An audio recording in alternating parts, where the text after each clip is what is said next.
duniya ba mai kyanta. Dan ma ka ganta araha. Lallai ango ka sha buɗa. Gobe ka bari da Allah. Yaya haka? Me kake so ka yi? Ai sai ka biya kuɗi. Ni da amaryarta? To da ma amaryarta ba an kai amaryar mu gwarci. To ai shi ma zinari ne. A rana mai daraja irin wannan sai an biya ake buɗe amarya. To nawa ne ma kuɗin da kuke magana? Nawa ne mu biya? A shirye muke. Ni haka ne, ni ba ta wannan nake. Wato wannan ne karnukan wannan ba su da mutunci. Zo ku tafi. Wannan ai ko da hali ne. Ai ta shi da mu tafi, ku tashi mu tafi. Ango! An ba da haka ne ba su tabbata. Daga gani ta musu da karnuka ungon.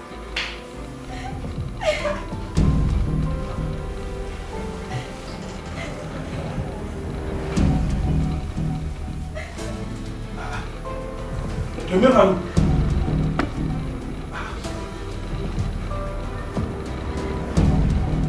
Ake kin ga komai hakuri ake. Ai yanzu mun zama uwan mu ɗaya uban mu ɗaya. Kin gani? Komai yanzu wato sabuwar rayuwa ce da ake bada. Kin gani? Kuma wato mai ɗimbin lada da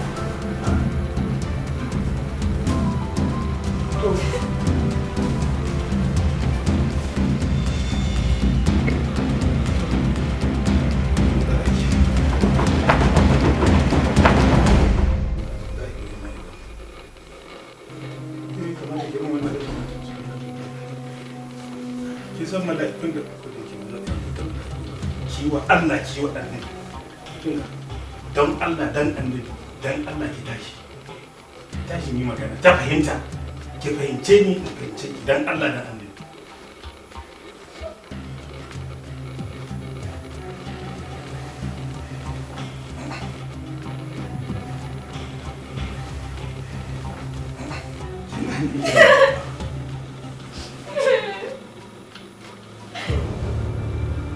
kami wannan ne nake so masoyi ya abar kauna ta ke kin gabar ga miki baki saki kina kashi na dole ne ki ba abin da nake so kin ji ko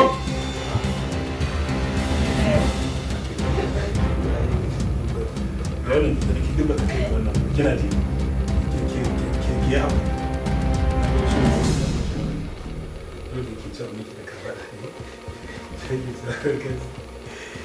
ok na gane wato yanzu kina karkashi na yanzu komai ya dawo bangare sai na ki kwantar da hankali wata sabuwar duniya ce ta lada da jin daɗi yanzu nan za mu fara kwasan lada yanzu nan